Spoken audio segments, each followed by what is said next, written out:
Playbook, sponsored by Rico Benny Associates Family Dentistry. Well, we did it. Week 1 is in the books.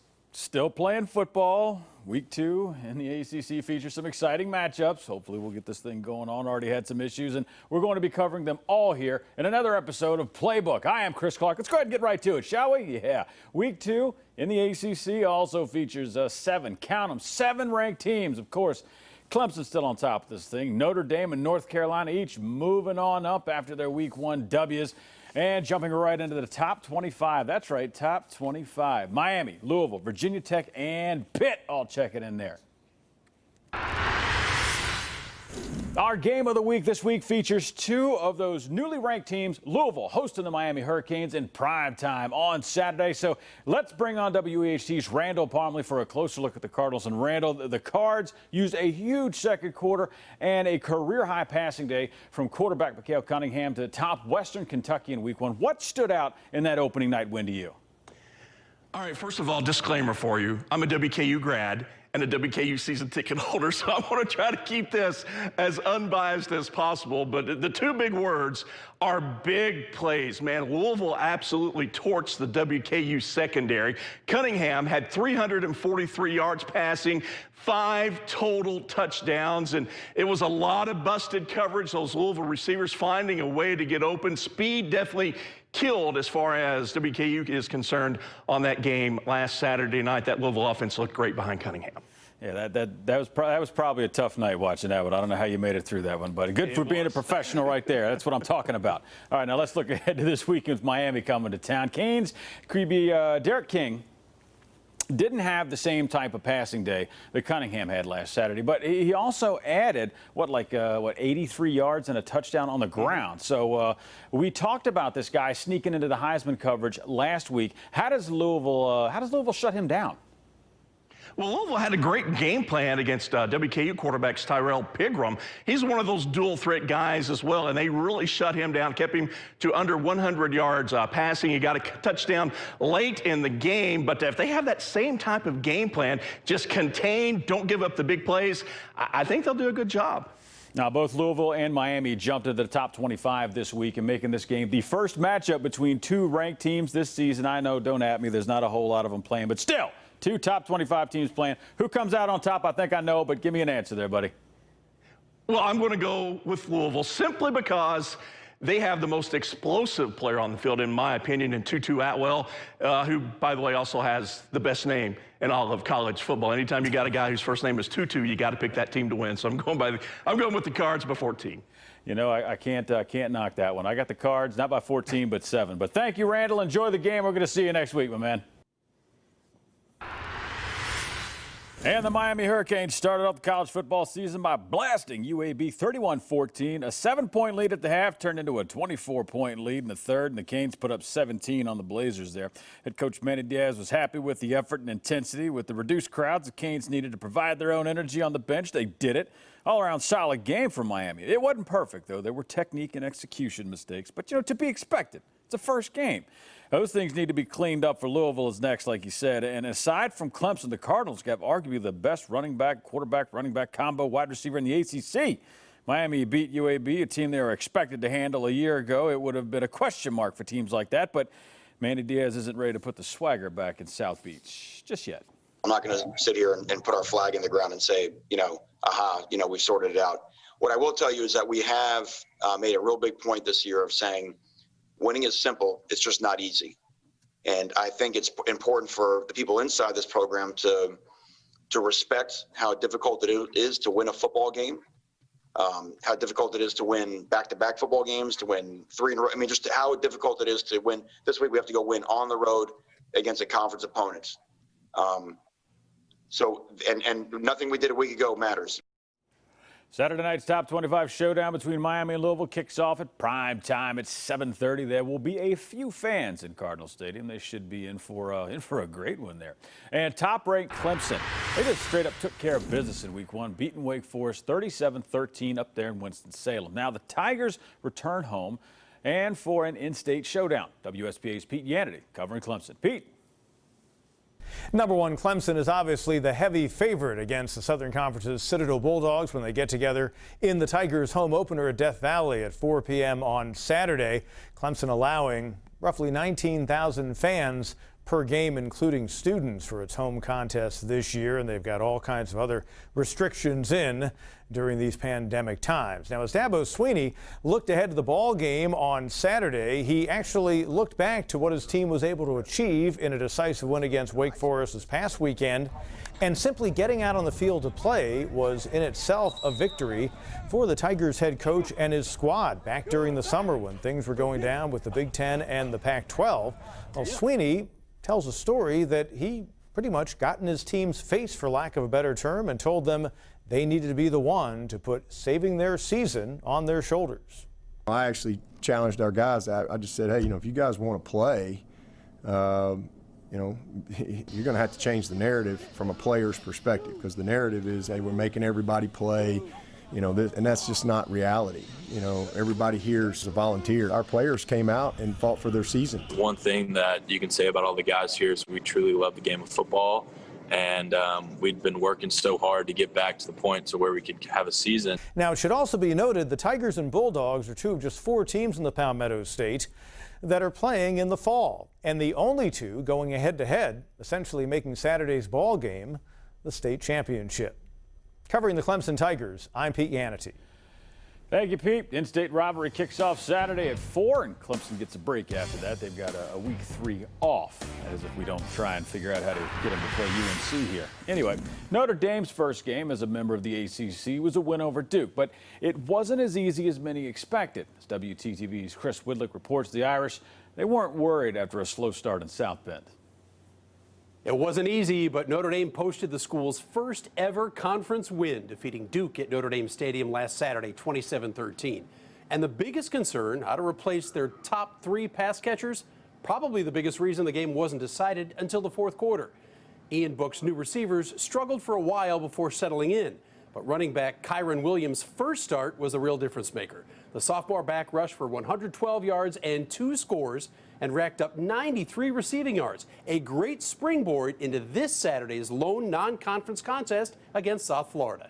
We looked so much better in the second half because we needed, you got to have live reps. You got to have guys that are going against you, full go. And as we kind of found ourselves in the second half and our backs were more comfortable with what they were seeing, it looked the way I thought it would look. And we expect to build off of that moving forward. Kelly was also rewarded with a 4-year contract extension to take him through the 2024 season. Now, despite the typical armchair critics, 33 wins over the last 3 years prove Kelly is among the best coaches in the country. Now, the Irish look for a 20th consecutive victory at Notre Dame Stadium when they host the USF Bulls on Saturday. For Playbook, I'm Chris Widlick. Thank you, Chris. That game against South Florida kicks off at 2:30 on Saturday afternoon. It'll be the second straight home game for the Irish before they head out on the road for the first time. That will be in week 3. And this week, Blue Devils back at home in the friendly confines of Wallace Wade Stadium and taking on Boston College.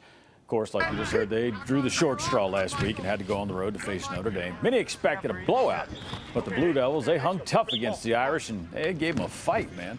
And Notre Dame definitely, they outgained them. 151-13 in the first quarter and took the early lead. Blue Devils, who had 246 yards at the half, had just 82 after the half. So it was a mix of good and bad. Coach Cutcliffe summed it up best this week.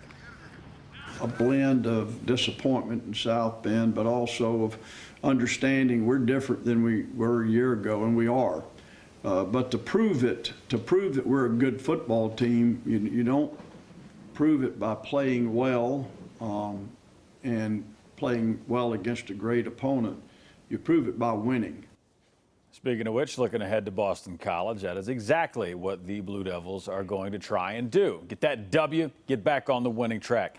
Might be easier said than done this week. You see, for the second week in a row, Duke is facing a team where they're playing their first game. It's not just that. When you throw in a new staff, no spring game, you really have no idea what to expect from the Eagles. I mean, you can go watch old games from where coaches worked before, and Boston College has most of their defense intact, but still, this is flying blind when it comes to what football players are really used to.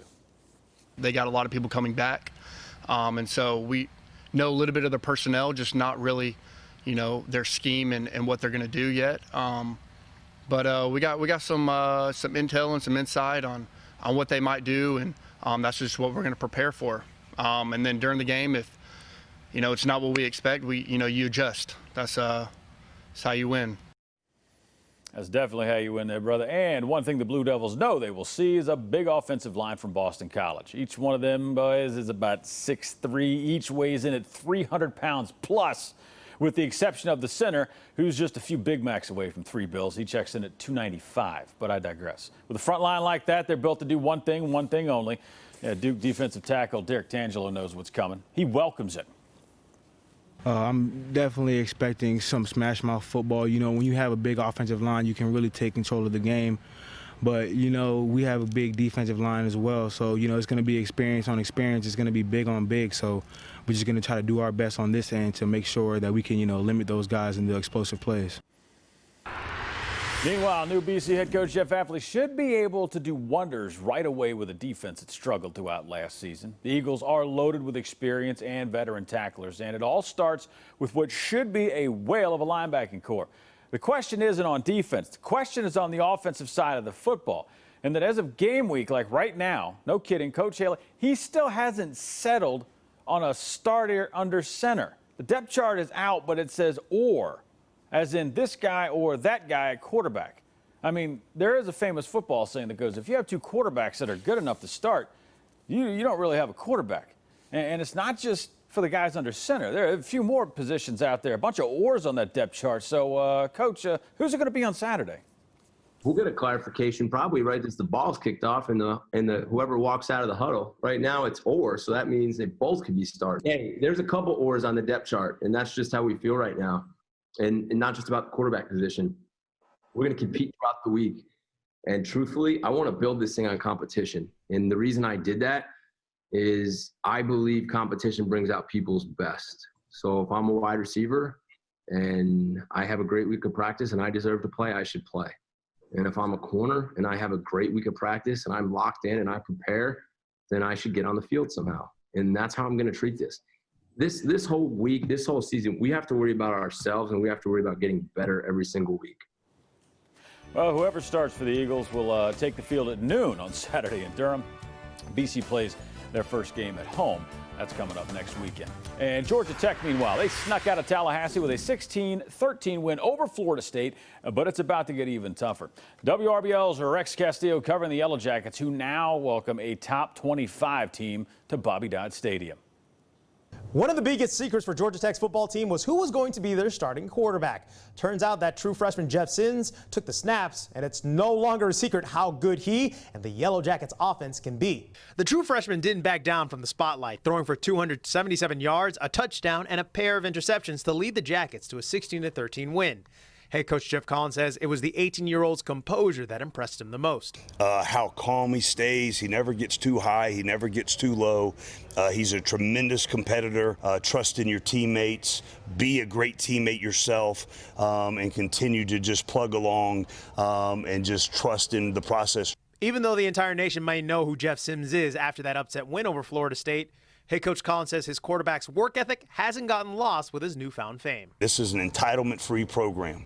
Everybody is respected. Everybody earns everything that they get. And for him to understand the moment and understand that even though he's getting all these accolades and all this notoriety at such a young age, I think that's special. Saturday afternoon, the Jackets will play their first home game against UCF.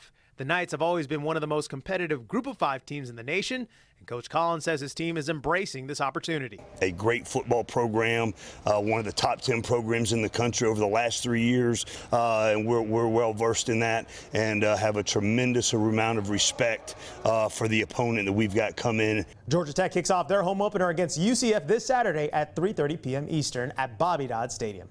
Reporting on the Yellow Jackets, I'm Rex Castillo.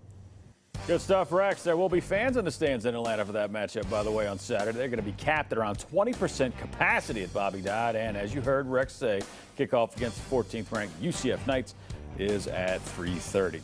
And it's been all smiles all week for the Pitt Panthers. They opened up against Austin Peay, and I mean they opened up, scoring half 100, 55 points on offense, while their defense pitched a shutout. Panthers had a field day, man. Coach said he was happy with not just winning, but how the team won. Pittsburgh saw roughly 70 players get on the field last week. 8 receivers caught their first ball in a Pitt uniform. So the Panthers gained some valuable experience in the blowout. But this week, they face Syracuse. That's a team that's already been in a knockdown, drag-out battle with UNC and came up short in the fourth quarter. Pittsburgh got after Syracuse last year, racking up 9 sacks. The stop in the Syracuse offense is priority number 1 again. We're going to read our keys up front, and something will tell us run, whether it's a quarterback counter that they ran against North Carolina, which they've run those in the past. Quarterback draw we expect to get because it's hurt us in the past a little bit through the years.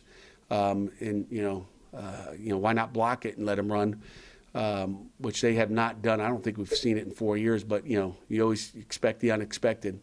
But it's not going to slow pass rush down at all.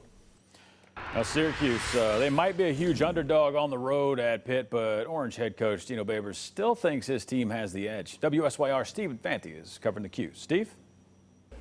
Well, it's funny how coaches never want you to think that their team has an advantage. Dino Babers told us on Monday that Pitt clearly has the advantage this week because the Panthers rolled past FCS school Austin Peay in their opener and didn't have to put anything on tape. While Pat Narduzzi said during his weekly media session that Syracuse clearly has the advantage because they played a ranked opponent in North Carolina and are now battle tested. Of course, it was a losing battle for Tommy DeVito and the Orange offense. That unit is hard at work this week, trying to make adjustments, trying to get down its timing after looking out of sync on Saturday.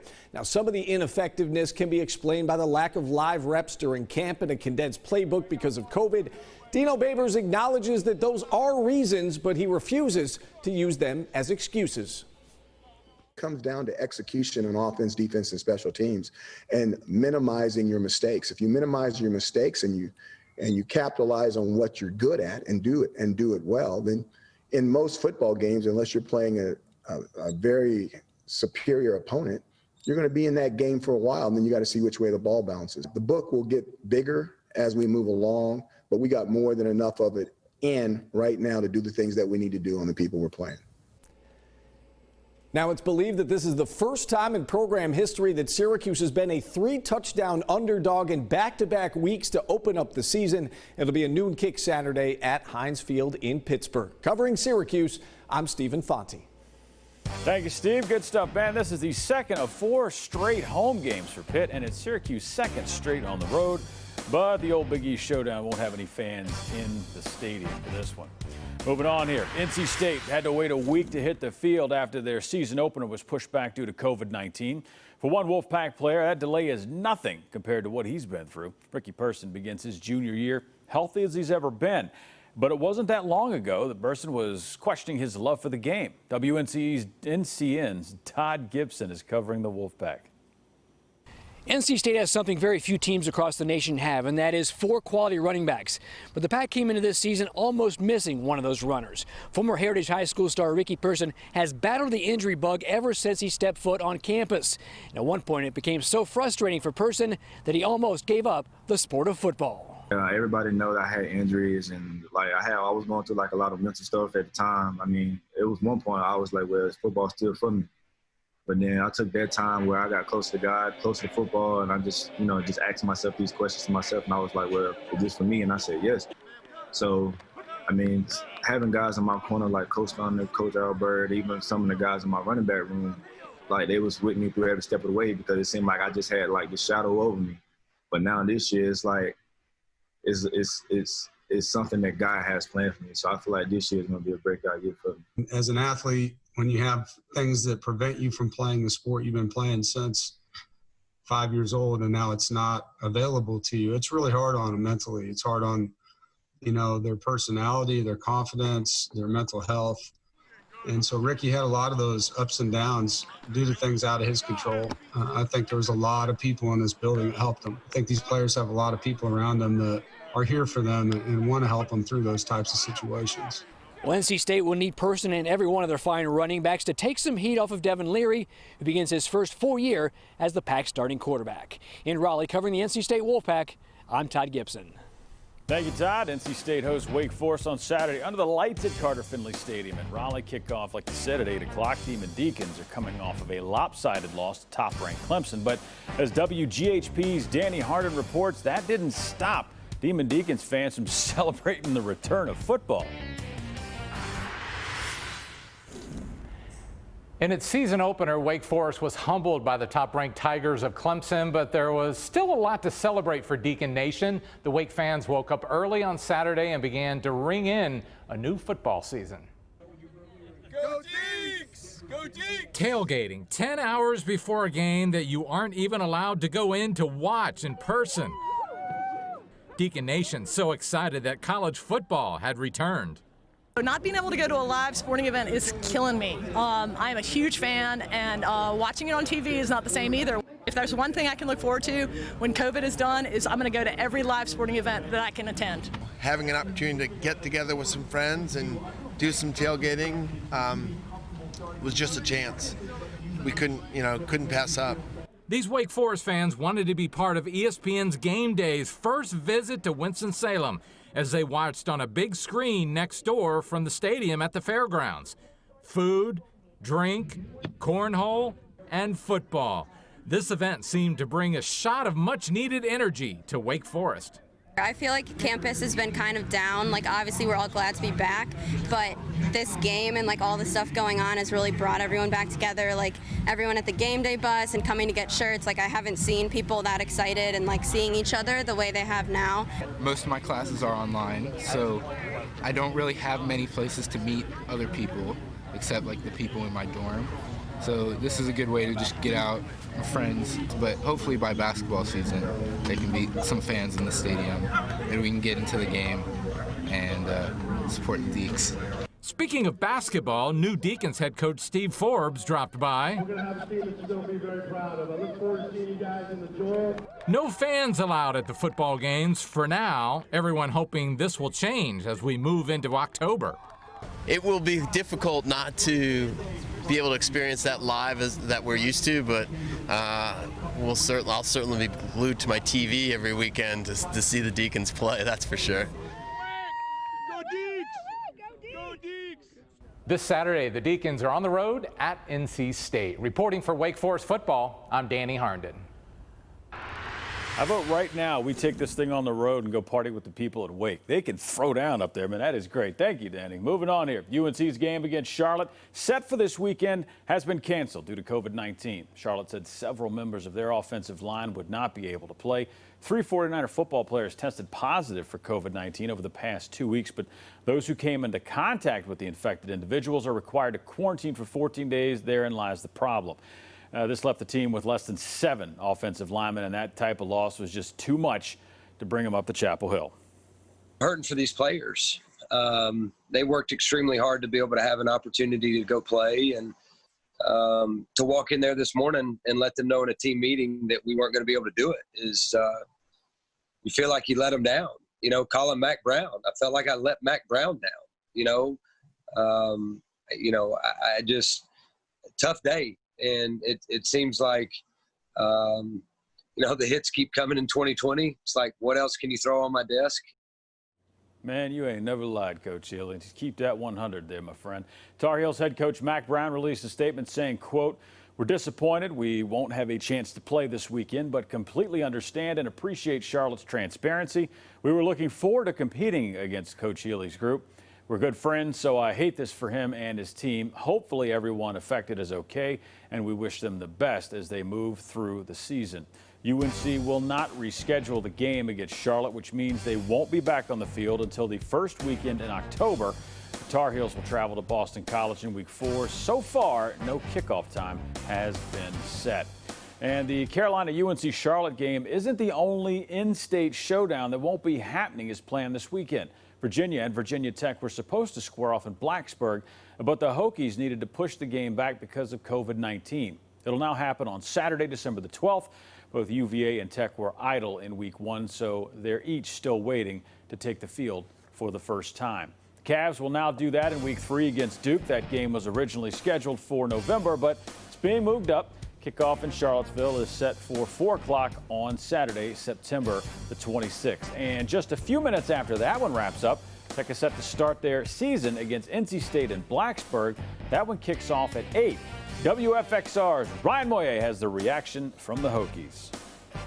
This weekend, the Commonwealth clash between Virginia Tech and the University of Virginia was set to kick off September 19th, but unfortunately that won't be the case. Virginia Tech postponed their season opener due to issues stemming from COVID-19. And here's what Virginia Tech Athletic Director Whit Babcock and head coach Justin Fuente had to say regarding the big decision. The uncertainty that these 18 and 22-year-olds are having to deal with is not fair, and I feel for them at Virginia Tech and in this part of the state. As you know, as a top 10 or top 5 hotspot in the country, we are in the middle of a wave. Virginia Tech Athletic Director Whit Babcock says it was a tough decision to make, but as the virus travels through Southwest Virginia, hitting the pause button was a no-brainer. Thursday, we had a significant number of tests come back that had been log jammed a little bit. They all came through on Thursday. We were anticipating or anxiously awaiting those.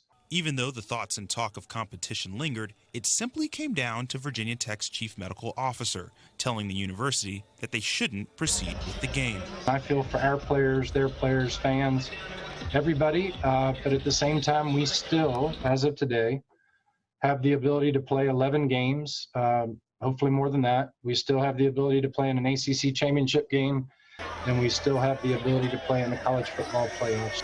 There's no way we could walk out there and safely put our kids on the football field. That's just the facts of it. And I hate that that's the situation we were in. Our kids were incredibly disappointed.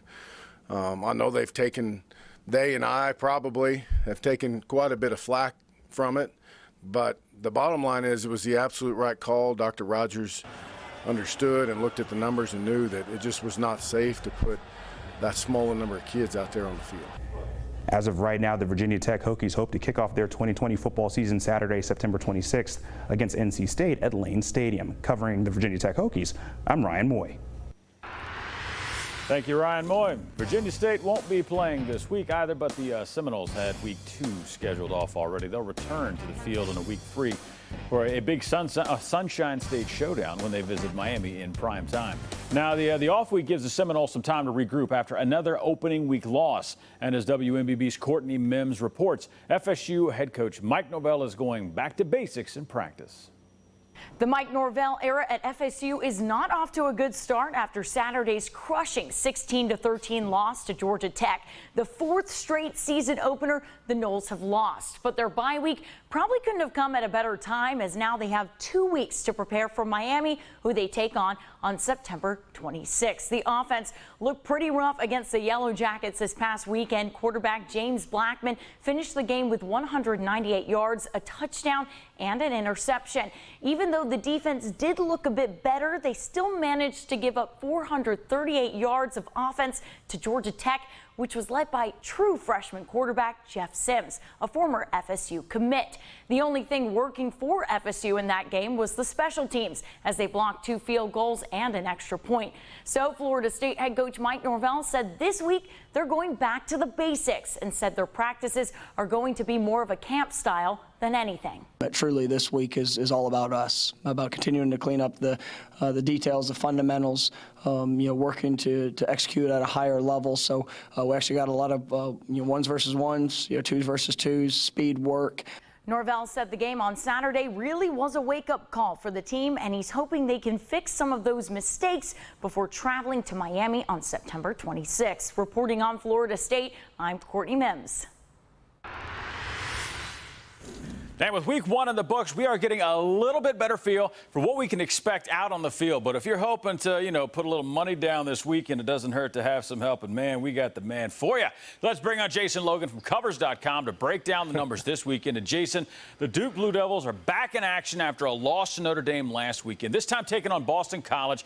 Who do the books like in this game? How do you see this one playing out? Yeah, right now, Duke a 6-point favorite here. The Blue Devils, they hung tough with Notre Dame for about a half, and then the Irish, they ran away with it. Boston College, they're playing their first game of the season, so I do expect some rust on the wings of the Eagles. And of course, Duke got to stretch its legs against a ranked opponent there last week. The Blue Devils, they were able to move the chains against Notre Dame, but they just weren't able to capitalize on those opportunities and turn them into points, struggled in the red zone. BC doesn't nearly present the same stout challenge on defense, so I think Duke's going to make the most of those opportunities when they get inside the 20, score those touchdowns, and then cover the 6. Now, the Irish won their ACC debut, now face a non-conference foe taking on South Florida. They're based out of Tampa, but it's South Florida. I don't ask questions. We just have college football. I'm happy. But Notre Dame has given more than 25 points to the Bulls in South Bend. Are those expectations too high for the Golden Domers? Big spreads are kind of commonplace in college football, specifically when we talk about ranked teams, and more so when we talk about popular public teams like Notre Dame. The Irish, they were slow out of the blocks against Duke. Looked like Ian Book and his receivers had a bit of chemistry issues early on, a bit of a step behind. They started to iron those things out in the second half. South Florida here, they're going to look to run the football, and they're going to throw multiple QBs at the Irish as well, too. They got some bodies back on the offensive line, so I expect a bit of a running of the Bulls here, try to chew up the clock and keep the ball out of the hands of that explosive Irish offense. And I don't know if that's going to leave enough time for Notre Dame to score the points that they need to cover the spread. So while I think Notre Dame goes on to win, I'm not as comfortable laying 25 or more points with the Irish in this one. All right, main event of the ACC schedule is a battle between ranked programs, with Miami taking on Louisville. Now, the spread for this game is pretty tight, set at less than a field goal last I checked. But let's talk about the over-under total and what should be a high-scoring finish. Yeah, this one here opened with a 60.5-point total. It jumped up, bet up to 64.5, which is tied as the third highest over-under on the Week 3 board. We saw Miami last Thursday, and they were powered by new quarterback De'Ara King. We talked about him in our Heisman chat there last week, and he came through with a pretty solid performance against UAB. 141 yards passing. He passed for a touchdown. He added 83 yards rushing and also scored on the ground. But Louisville has a dual-threat superstar of their own in Mikhail Cunningham. This guy had a huge game against Western Kentucky, 343 yards passing, 3 touchdowns, 1 interception. He added 24 yards on and an additional scoring touchdown to boot. So we saw him jump up the Heisman board. He's a 20-1 sleeper right now heading into the Saturday showdown. Louisville has played over in 11 of their last 15 ACC games. So this one is going to be a very fun game, whether you have a wager on it or not. It's must-see football here in the ACC. Thanks a lot, Jason. Enjoy all the action this weekend. We'll catch you back here next week, my man. Thanks for joining us for Playbook. Remember, you can watch a new episode every Thursday night at 7. And until next week, get out there and watch some football. See you all next Thursday.